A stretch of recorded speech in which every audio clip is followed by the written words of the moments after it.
Hey guys, this is Dre with The Return of Goldilocks, The Road to 513.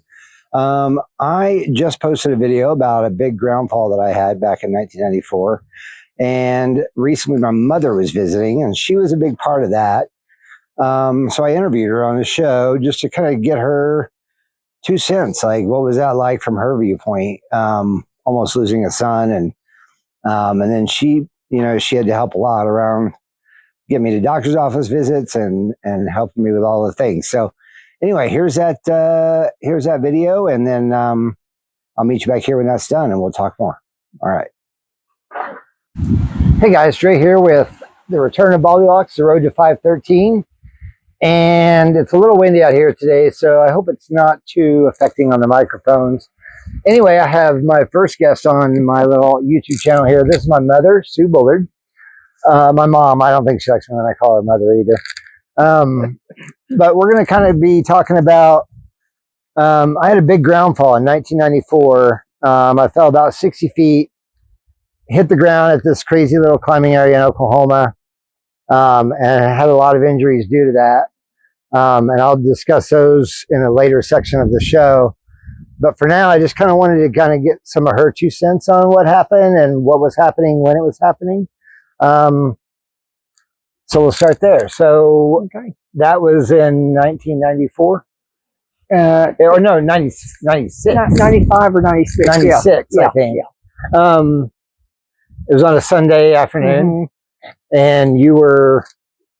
Okay, yeah, it was a Sunday at 5 o'clock, and we were just... Very inconvenient time for me to fall. very inconvenient time, and we'd sent Tyson out, our son, Tyson's my brother. His brother, to go get a pizza, and we got a phone call. And of course, this is pre-cell phone and days, or any of that, you know. And got a phone call, and it was from Peter Holcomb, who was climbing with Dre. And my husband answered the phone, and Peter goes, "Well, Dre's," and Peter is a very laid-back individual. He said, "Oh, well, Dre, we've had a fall here. We're climbing, and I've got him here at the local hospital, but I think he's going to be okay," and just hung up. And my husband goes, "Your dad just tells me this," and you're like, "What?" And not 5 seconds later, it must have been a nurse from the Tahlequah Hospital. And she said, "I listened to that conversation, and that's not exactly correct.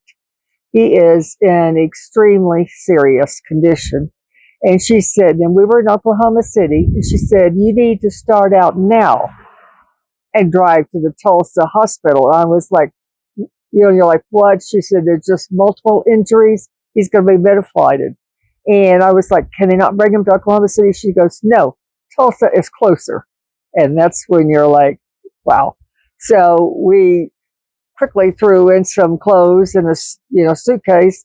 Tyson was coming home with the pizza. And he was like, "What's up?" And we were like, "Get in the car. We'll eat the pizza on the way." And we got there, and Tulsa's probably about maybe an hour and a half, and went to the hospital. And Dre had his hair dyed green? Blue. I was a little punk rocker. Yes.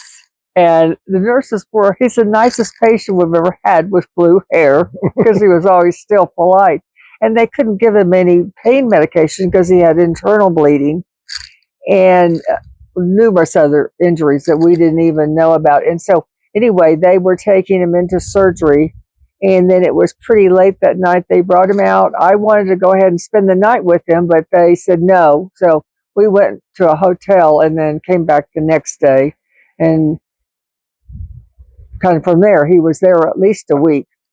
Yeah, so when they flew me on the helicopter to Tulsa Hospital, I do remember the pilot of the helicopter telling me to quit trying to look out the window. I was trying to look out the window. I told him I'd never been in a helicopter before.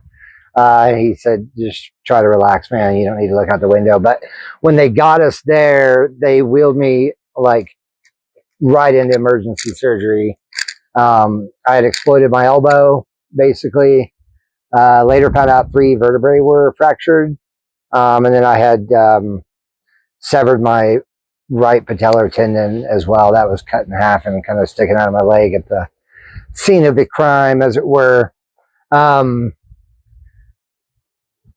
but yeah, I was there like a week, and then you brought me home. Yes, brought him home. And then I was there for, I mean, a while. We had lots of rehab and several months or more. Kind of forgotten, but yeah, rehab. And you know, probably a year of rehab.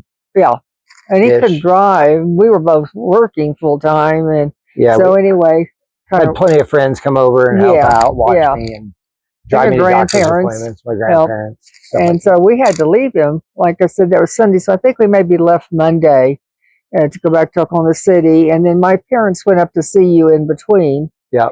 And then, like I said, he came home, and you know, he doesn't talk about how, like, when he fell, then apparently you were quite covered in blood, and you had to hike out of the canyon.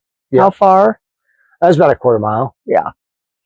Yep. Yeah, that was a wild time, and I'll go more into the fall and all that events here in a little bit. But that was, I just kind of wanted to have my mom on here and get her 2 cents on, you know, what it looked like from her perspective. Not much fun. Almost lost her son that day, probably, but yeah. I got lucky, and here we are. So, all right, thanks for joining in. Oh, you're welcome. Thank you for having me. All right, see you guys in a little bit. All right, welcome back. Yeah, just thought that was some interesting information. Again, kind of hearing mom's side of the story. And anyway, I also wanted to talk a little bit more. I think now I'll be kind of shifting some of the videos will be more like training and climbing and my progression, sort of centered there. So I've started a lot of new workouts and training stuff recently. You know, after, you know, a week or so ago, went outdoors climbing. I posted a video on that and how hard that felt, and that was kind of eye-opening and that sort of thing. So I've going to have to make some adjustments in my day-to-day and how I train and how we get to that 513 number. So anyway, I hope you enjoyed today's video, and that's what we can look forward to in the future. A little more, again, training and a little more climbing action, hopefully. So thanks for tuning in. Comment if you have any comments to leave about any of this sort of thing, and then like, subscribe, follow. That all helps. All right, we'll see you next time.